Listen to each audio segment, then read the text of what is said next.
Hello again to another session of the 17th annual Transforming the Teaching and Learning Environment virtual conference.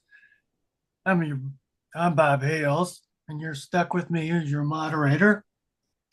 We have with us Erin McKinney, who is the Director of Undergraduate Programs in Applied Ecology, where she develops programs to support faculty and students.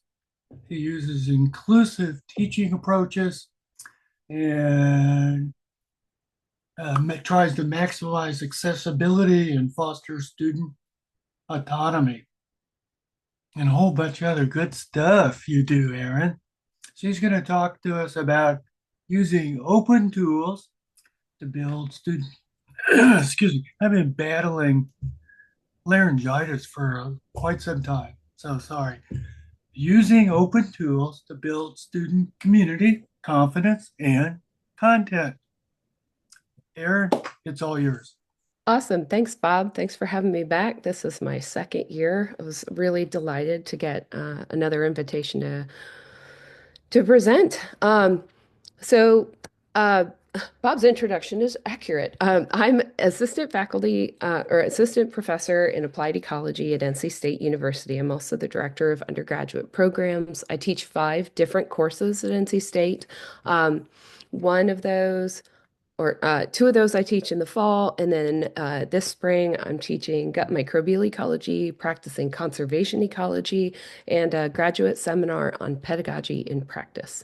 So today I'll be talking to you about efforts that I include across my courses, and then some specific highlights of a course that I teach actually in fall. Um, First, I'll begin with a positionality statement. Back when Twitter was a thing that I engaged with, I would introduce myself. And also on day one, in any class that I teach, I introduce myself as an ecologist, a mother, a blacksmith, a food enthusiast, and a universal empath. In my I still mask at school. I also have 2 young kids, so I'm trying to minimize the degree of exposure I get from various different pools. So then it's nice to show them a wacky candid shot and say, at any given point, this is what I may be expressing under this mask. Um, then my journey as an educator, I started teaching um, in 2011 as like developing courses from scratch at the North Carolina Governor's School, a 6-week summer program for gifted students from across the state. It's run by our Department of Public Instruction.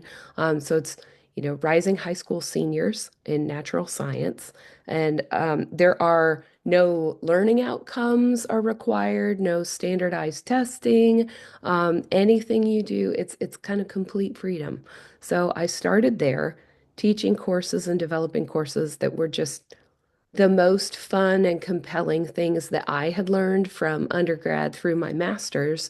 And then over time, really honed that course, that summer course, to focus in on uh, microbes in our guts and in sourdough starters, and ecological principles, and a lot of hands-on and training opportunities for students. It really taught me how to identify gaps in training, and how to align my course, to get students engaged, and give them a lot of chances to practice autonomy and think of themselves as practicing scientists. So it's been a long time since 2011.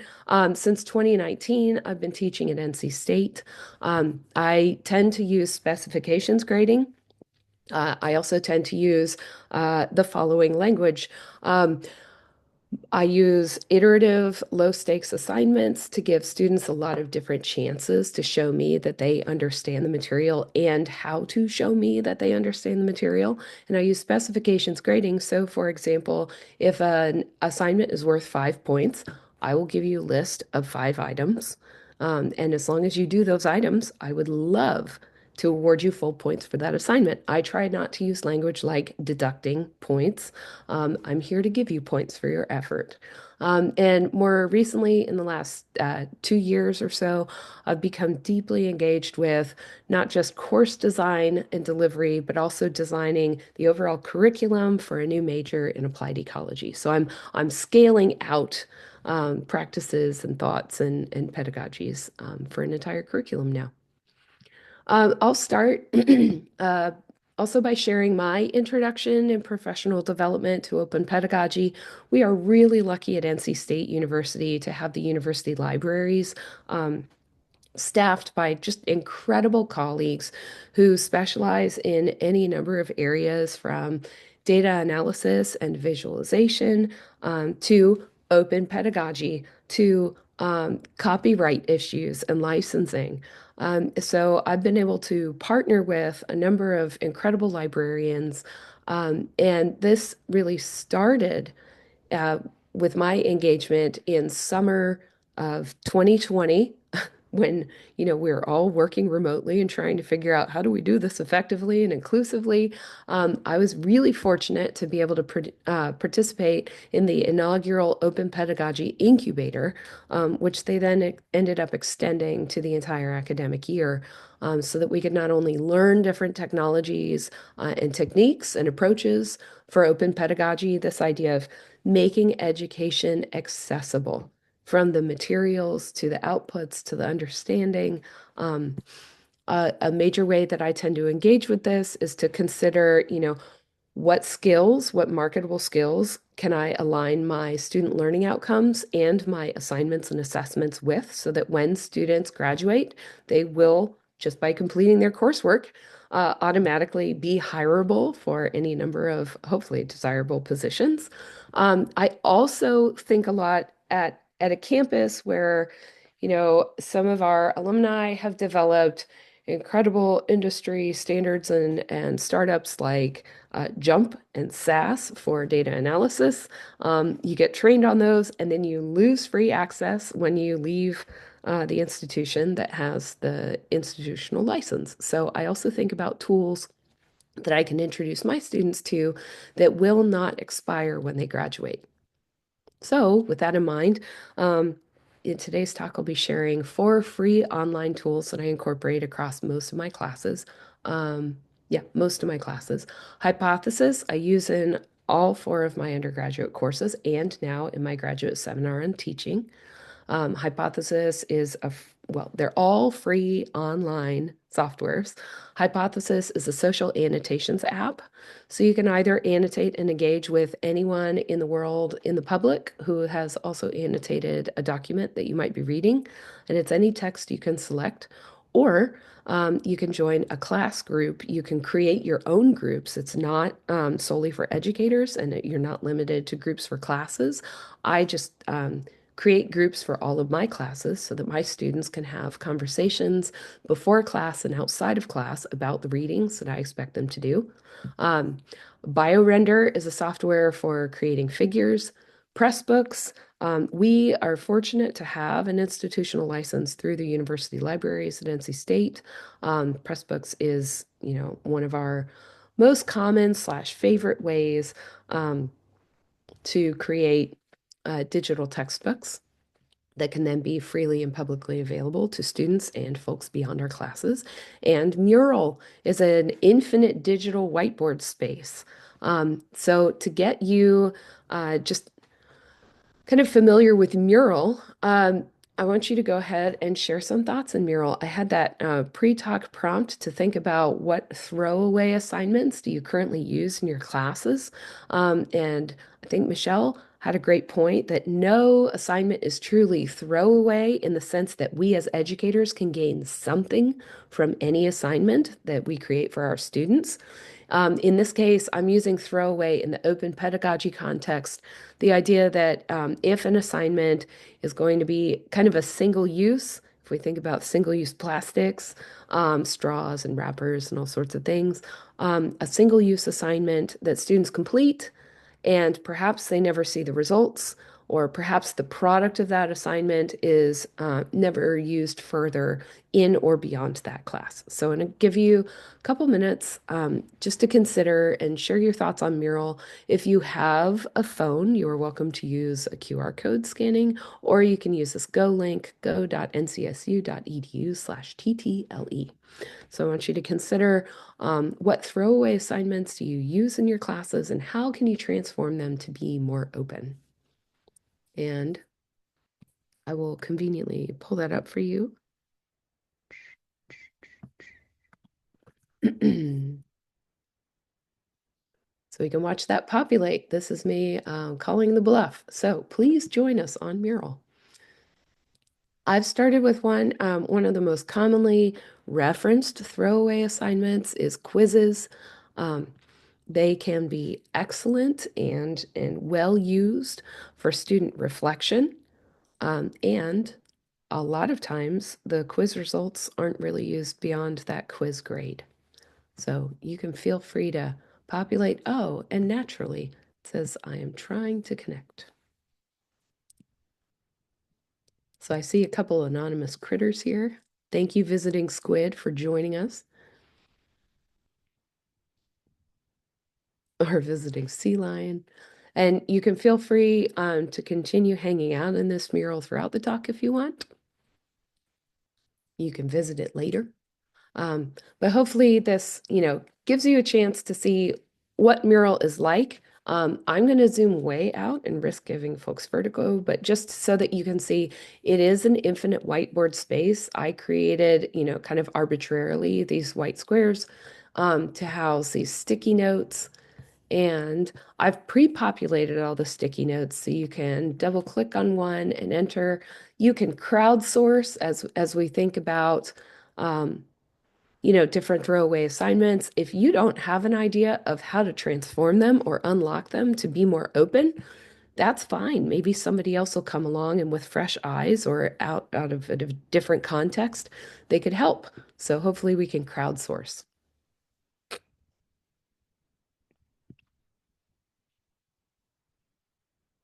So that mural will continue to be open for now. I'm going to come back to our slides. And just come into Hypothesis. So this is a screenshot from the Hypothesis homepage, just giving you an idea of what they're about. So any document, I find this works best with PDFs that I upload to Moodle, which is the LMS that our campus uses. And I upload the PDFs instead of giving them a link because in instances where the libraries give us access behind a paywall, we find that you get directed to a different online document depending on whether you are on campus or off campus.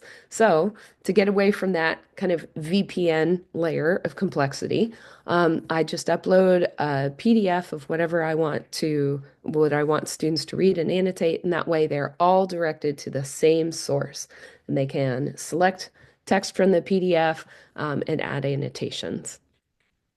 I use this specifically for jigsaw exercises. So I'm assuming everybody's familiar with jigsaw exercises, but I use it to cover 4 times the literature that we otherwise could if everyone read the same single paper. So each student is assigned to read one of 4 papers. I do a lit review for every topic that I assign a jigsaw exercise for.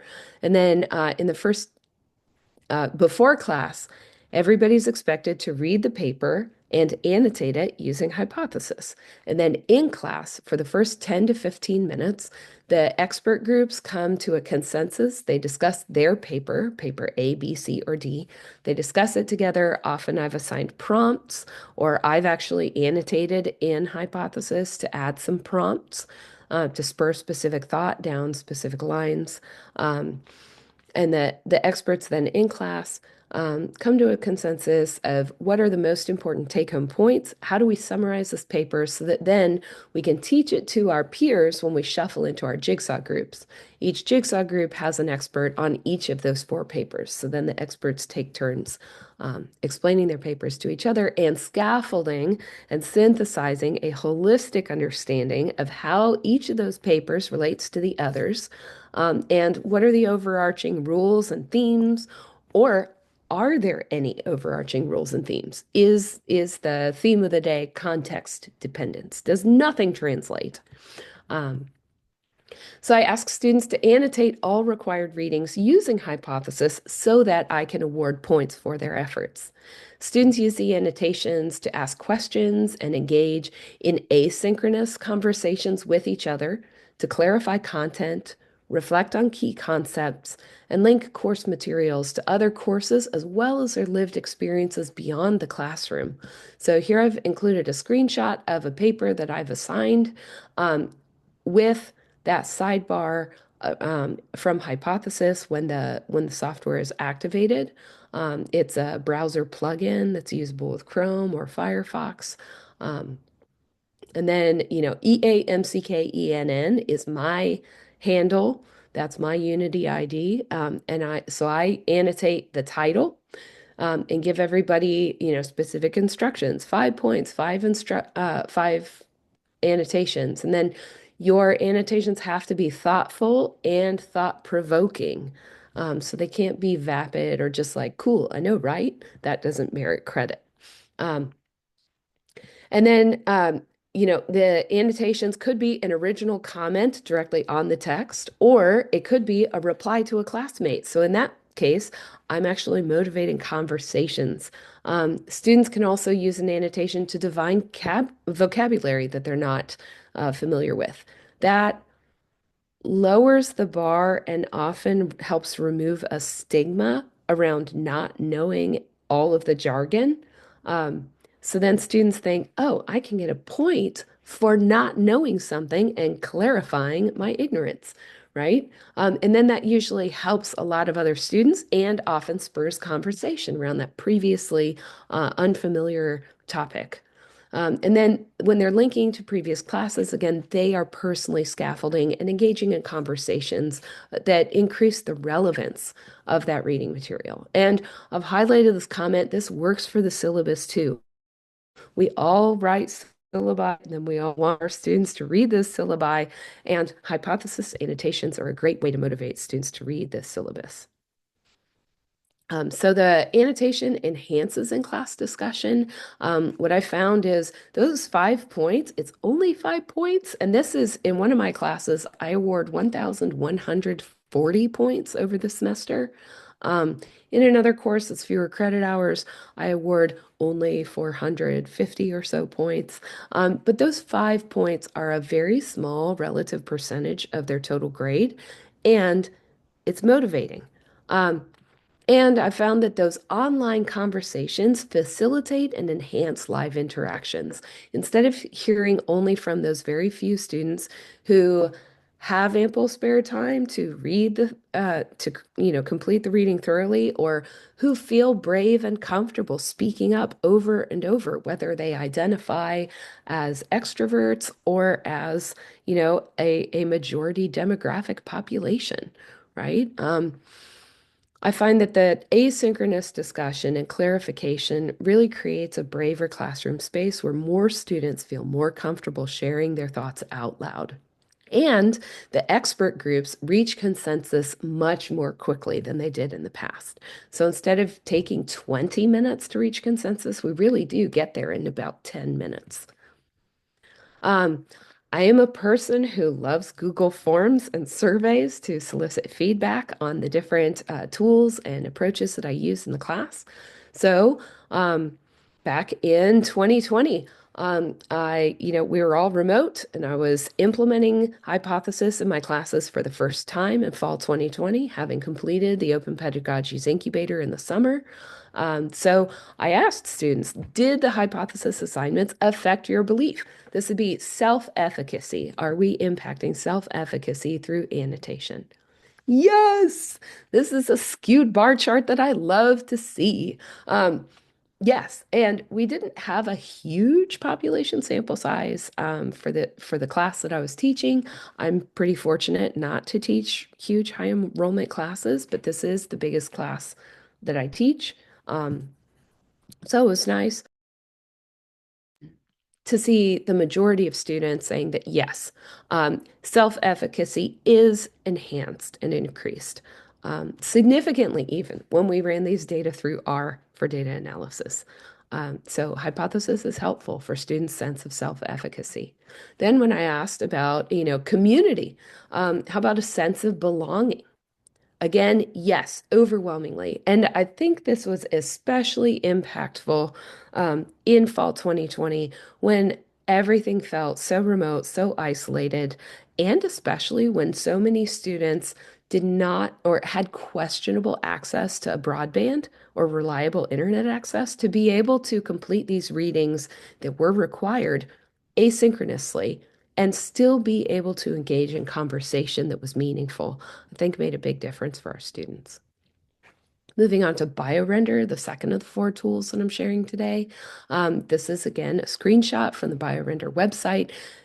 It was created to make scientific figures in minutes. They offer, thousands and thousands of icons. So I started implementing BioRender again this was actually in fall 2019. My hope was that I could, through BioRender assignments, I provide prompts that are focused on a single topic. And then for each topic, there will be four distinct concepts or vocabulary terms that students then have to create a single unifying image that relates those concepts together in a single compelling figure because science communication, written and oral and visual, is so important. If we are going to explain science to the public and share it beyond, our expert groups, then we have got to be able to communicate effectively. And BioRender takes the fear and the pressure out of, feeling like you're an artist in any way. So many students will say, "Oh, I'd love to do that. I love figures, but I'm no artist. I've never had graphic design training." You don't have to with BioRender. Now, I will say, as the years have gone by since fall 2019, BioRender's free educational subscription has had fewer and fewer features included. Features keep getting cut.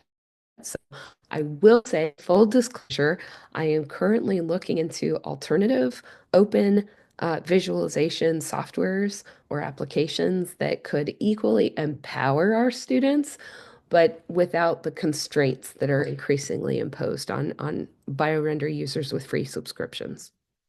But from 2019 to 2022, I used the same prompts to build a bank of best figures that illustrated the relationships between key topical concepts. And again, this is for my course, Applied Ecology.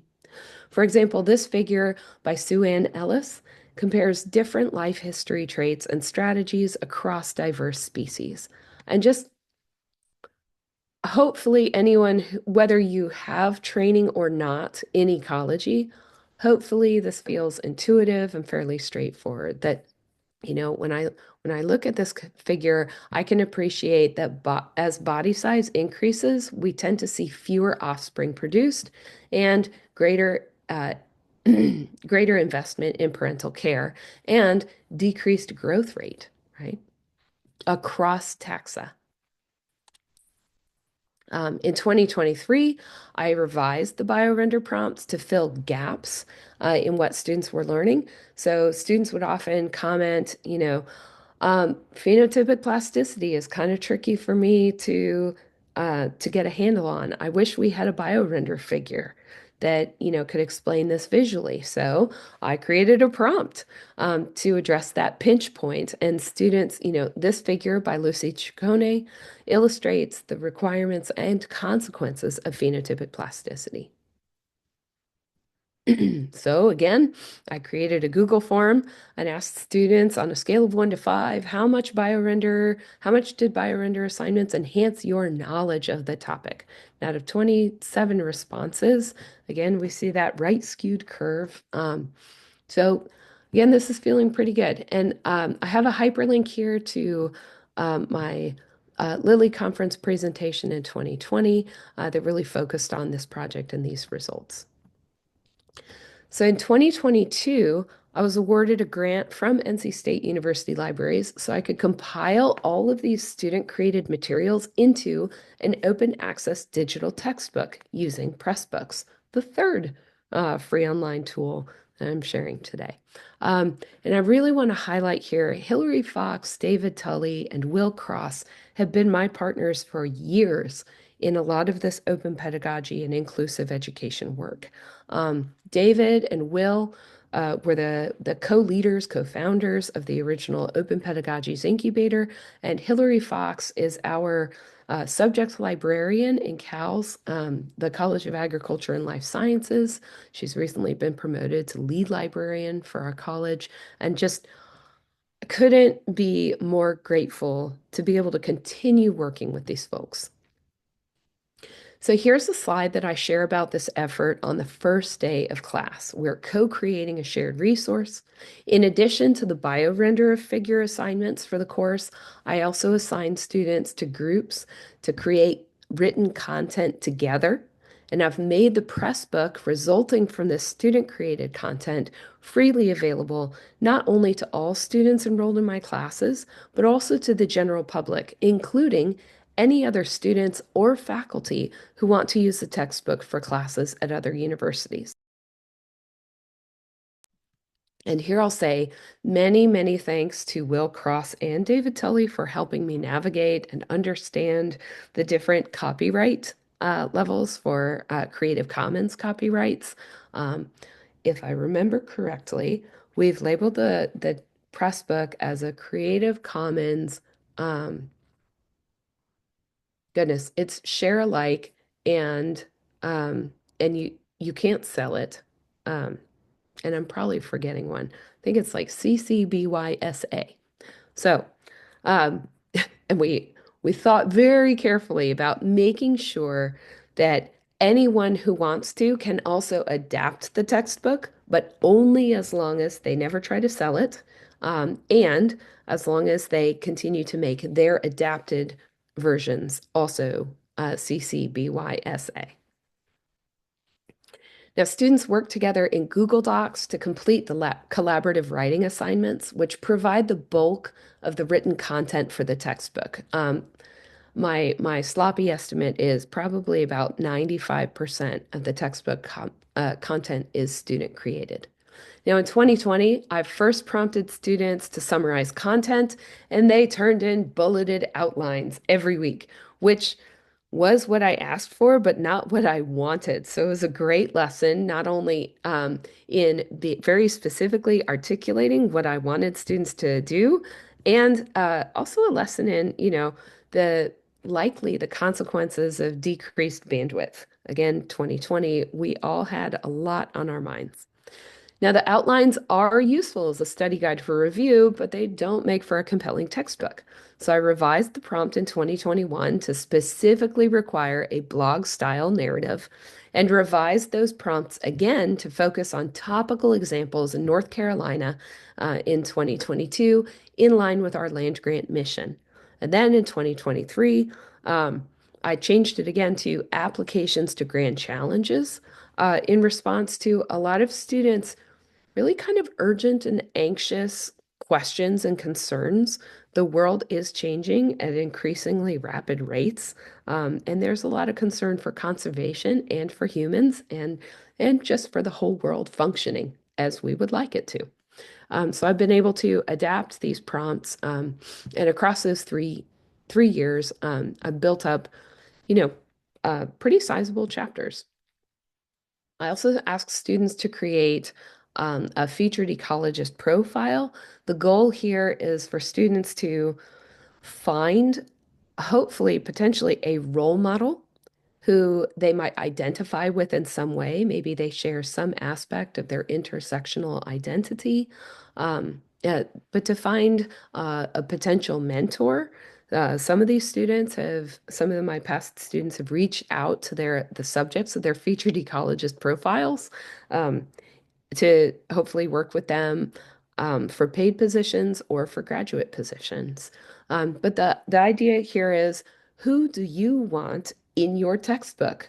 While I was flipping through a desk copy, a reference copy of a textbook to put together this class in the first place, um, I was very pleasantly surprised to find some non-white, non-male presenting people in the textbook. And then I caught myself feeling so pleasantly surprised. And I thought, why should this feel like a luxury? So I proposed to my students, who do you want featured in your textbook? And here are some examples. I provide them a template in Google Slides. We're a Google campus, so you'll notice I do a lot of things in Google Drive, Google Sheets, Google Docs, Google Slides. Um, and I find that that format works really well, not only for live in-class activities and collaborative activities and projects, but also for, referencing a template. A student can make a copy of the template slide. They know exactly what they have to do because the specifications are listed on that slide. And then here's an example of the product. So every student had to identify someone they could be trained in academia or currently working in academia or beyond academia, and highlight a little bit about them personally, have some fun facts in here, um, and also include a picture of them doing their science in whatever form it takes. And then they had to create a biorender figure to summarize their work. And then the speaker notes for this slide would include a 200 to 250 word summary describing their contributions to ecology. Here's another example, part 2 of this assignment. So students get 8 points for completing the assignment and then 2 points for reviewing their peers' work and giving feedback. So they have to create at least one or at least 2 different comments on someone else's slide and tag them so that Mary Grace got an email saying, "You've been tagged by this person who remains nameless." Um, and really describe something that you appreciate, something you learned. So it's a celebration of this diversity of ecologists who students have chosen to amplify their voices in their textbook. I was incredibly lucky to be able to use the alt textbook project funds to hire Emily Rund, who is a master's student in zoology. She has since defended her thesis and graduated. She's interested in education, and was excited to co-edit the press book with me. Emily was keen to learn more about the process and the decision making behind the scenes of, how do you create a textbook? If you are kind of filtering through, compiling, editing, selecting content, what are those decisions that you're making? And she not only tracked which topics would benefit from a biorender, but also developed skeleton notes to help guide student note taking. Her suggestions and honestly, her brilliant spreadsheet organization of all of her tasks really helped me to revise the prompts and my teaching efforts for assignments in subsequent semesters. After Emily compiled the first chapter of content, I circled back to former students who had already completed the course and hosted a 2-hour focus group with former students to make sure that we were on the right track, and to make sure that the content was user-friendly. So I shared that first chapter, that sample chapter, in Google Docs, so that students could read through it and actually comment and provide specific feedback. The focus group helped to identify possible sticking points and also helped brainstorm fantastic ideas for the cover art. I was able to hire a recent graduate who took the class in fall 2022 to develop the cover art. Because the big question was, applied ecology, the way I teach it, includes so many diverse systems and contexts and questions and topics. How do you begin to represent all of that information in a single image? So who better to ask than students who had taken the class? So I'm going to read her artist statement while you explore her finished piece on the next slide. As a student taking applied ecology in fall 2022, one of the central recurrent themes commented on by my fellow students was that of interconnectedness. Ecology is a study of the interdependencies and living systems that make up our world. Applied ecology recognizes humans as within these systems and illuminates how human actions and well being are inherently linked to the processes of the so called natural world. I wanted to portray these living relationships in the piece for the cover of this textbook. After discussion with peers and Dr. McKenney, I decided to do so through illustrating a landscape, one local to North Carolina and one whose richness conveys the complexity and beauty of the living world around us. The longleaf pine ecosystems of the southeastern United States are ones that many students in this book wrote about, drew from in class, or know personally. And in focusing on this ecosystem, I hope to draw attention to the importance of place, context, and local knowledge. In viewing the piece, I hope you will consider how the passage of time is visible in the landscape, as well as what is visible, what is hidden, and what is left out. So, this is a Poquoson Forest cover art by Lucy Ciccone. And here's that same cover art annotated to highlight the species and interactions relevant to each weekly topic. So my students kind of described it as a Where's Waldo or a seek and find ecology style. So in fall 2023, I integrated the textbook into my course. Students used Hypothesis to annotate each chapter. See, we're coming full circle like all other assigned readings, but I only required 2 annotations in that first semester because it was a brand new textbook. In addition to discussing the content, I also encouraged students to add comments to highlight any textbook features that were particularly helpful for their learning or concepts that weren't clear or that might be conveyed better with a biorender figure. So I get to crowdsource student comments. That social annotation provided timely, informal feedback on the textbook while they were reading it. So it helped identify pinch points that I could then address in in-class discussions. And I've used their feedback to continue to edit and refine the content and develop new prompts for this year and next year's assignments. In November 2023, we're back to Google Forms for feedback. I asked students to complete a survey to provide feedback on the Applied Ecology textbook. Of the 39 students enrolled in the class, 29 responded, so that's about 74%.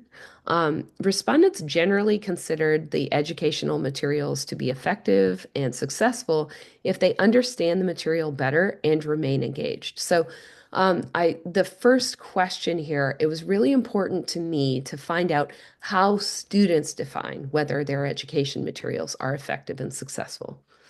So they said, according to students, educational materials are effective and successful if the students can understand the material better and remain engaged. According to their own definitions, all 29 respondents considered the Applied Ecology textbook to be an effective learning tool, and 28 out of 29 respondents felt that the project successfully enhanced their learning as a contributor. So it wasn't just a great learning resource, but participating and knowing that their assignments would contribute additional content really enhanced their learning experience. Knowing that their assignments would contribute generally increased students' investment and motivation while completing the collaborative writing, the biorender, and featured ecologist assignments. 20 students shared that they took greater care to explain concepts clearly and thoroughly for future readers than if the assignments would just disappear from existence at the end of the semester. So this open pedagogy, open resources format for assignments, this destination assignment, is more effective and more highly motivating compared to more throwaway assignments. So we've also come full circle for your consideration. Respondents also overwhelmingly agreed that the textbook was easy to access, it was helpful, interesting, and of high quality and value. When asked to reflect on the impact of specific components of the textbook, students identified the vocabulary lists, overarching themes, and unifying concepts, biorender figures, applications to grand challenges, and the clickable glossary to be the most helpful for their learning. Now, while the spotlight on NC and unsolved mysteries and future research and featured ecologist profiles did not receive as high of scores as the other components in terms of supporting learning gains, students consistently commented in hypothesis annotations that the spotlight on NC and unsolved mysteries and future research components helped them better understand how relevant ecology is to our state and our future, while the featured ecologist highlights helped them to build a stronger sense of identity and belonging in the discipline. So, learning and yeah, learning and senses of self-efficacy and sense of belonging is, about seeing yourself represented in addition to feeling engaged with the work. Now, the QR code and the URL on this slide take you straight to our living textbook available for free online. In our first year, the textbook had 10,800 visitors and 16,300 views. In August 2024, I launched the second edition, including updates from student works from fall 2023. I've also included a section at the back of the Pressbook describing the intended use and templates for educators who might like to adapt the assignments that make up the bulk of the content. Now, I circled back to David Tully at the end of the summer this year, or in 2024, and asked, do you have any kind of data analytics? And he sent me these screenshots. So from this, we can see that most visitors are finding the book through Google, and most people are reading the content. But I'm really excited that the resources for students and the resources for educators are getting hits too. I've linked a handout with resources for anyone who's interested in exploring more about open pedagogy and alt textbooks. And I will put a link to that Google Doc also into the chat, just for anybody who wants a little bit. And why did that come up as a picture? I have no idea. So I can share these slides out if you aren't able to snap a picture of that QR code. And the final tool I want to share with you all is Mural. It's again, that infinite digital whiteboard space that facilitates collaboration. Some of the perks of Mural, they have a lot of templates for a lot of different purposes, or you can build your own, and it really is an infinite space. So you can zoom in or out as much as you want. So you could keep building and building and building and building forever. And it has a summon feature when you're in there. So if folks get lost, whoever is facilitating the Mural board can suck everybody into the same space. So you can bring everybody together by force. There are Post-its of different shapes and sizes and colors. You can import images from Google, or you can copy and paste or upload your own images. They have icons available, and you can add hyperlinks as well. So it's a single resource that can link to nearly infinite resources. Now, I created a mural board as the backbone for my gut microbial ecology course when I was first developing it, to provide a shared digital space where we can build foundational understanding of the drivers of gut microbial diversity together. This is a screenshot zoomed way out. So you can see that we complete the same types of exercises for each weekly topic. So the mural, I've essentially formatted it like a giant table. It provides structure and flexibility. Across the top, you've got each weekly topic is each column. And then as you go down the rows, here are the same activities that remain stable across the weeks. Students know exactly what's coming, and that opens up bandwidth for them to think outside the box and connect the dots as we explore the world of gut microbes.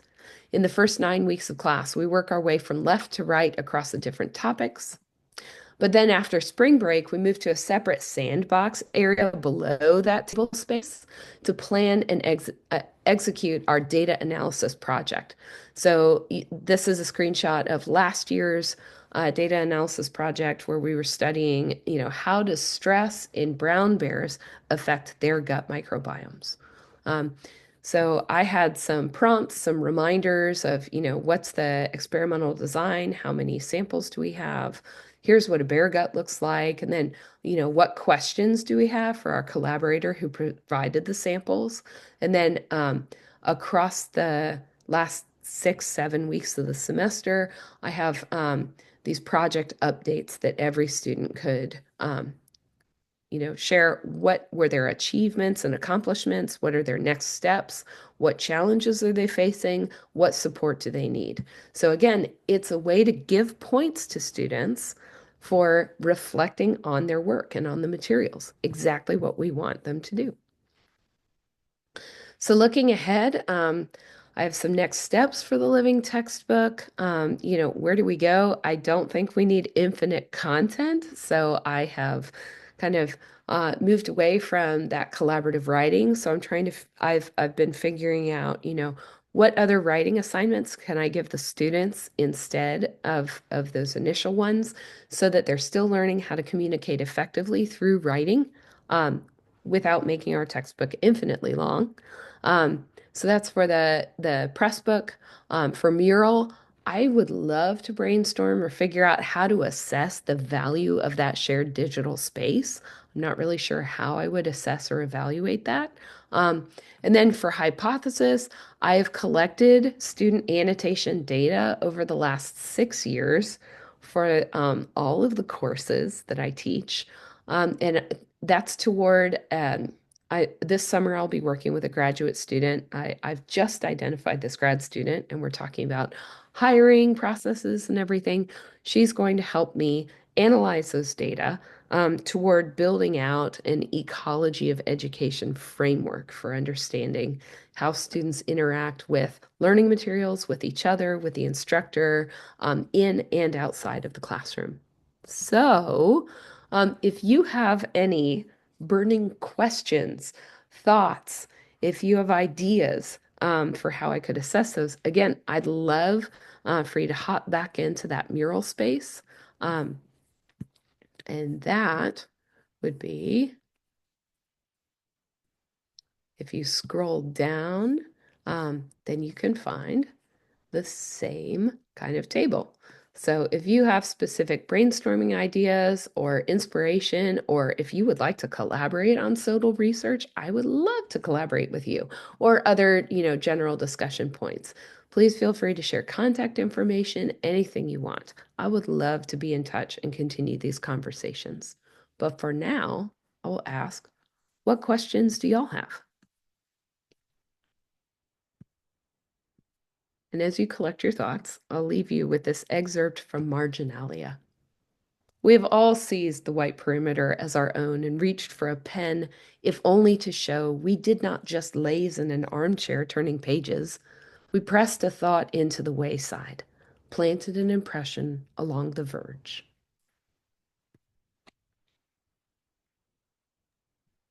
I'll stop sharing so we can, or sharing my screen so that we can see each other and talk.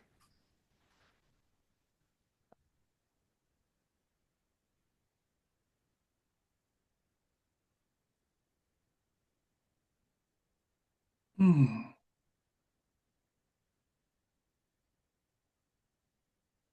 It's a quiet Monday.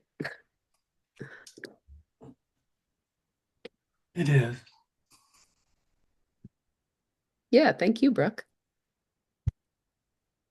I found that really interesting, to be honest.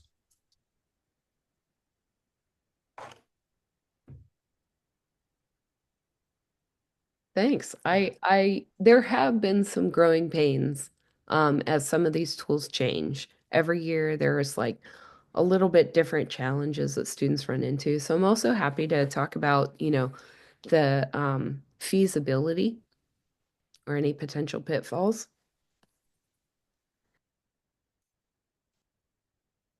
Hmm. Oh, you're welcome, Joy. Yeah, that's not meant to slam on BioRender. It's just it's an increasing challenge for students. They love the idea that they can drag and drop and resize icons, and they increasingly do not like that they are now limited to, I think, five different designs, and maybe five icons or 20 icons. At some point, I have a friend who teaches in biotechnology programs at NC State, um, at a lot of microbe focused courses. And he said, 20 icons, that's one petri dish with microbes in it. So if you try to illustrate, one concept, you might be completely tapped out. Gregory, you've asked how do students get support when they have questions on how to use a tool? Great question. So as I find out, like every semester, as every student encounters a new challenge, they'll usually reach out to me.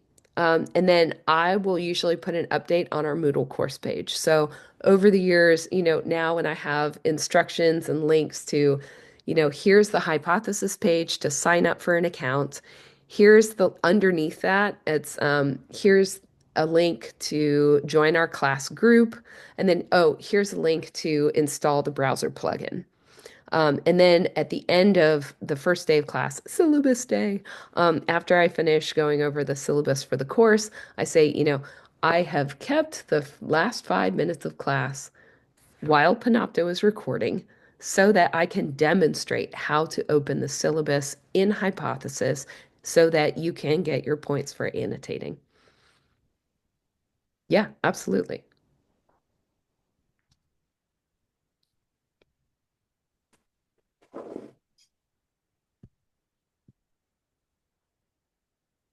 Well, with no more questions, why don't we wrap it up then, Aaron? All right. Thank you all for joining. This is really informative. I appreciate it. Thanks so much. And hopefully see you all tomorrow morning for the day two. So Wonderful. Looking forward to it. otherwise, everybody have a great rest of the day. Thanks.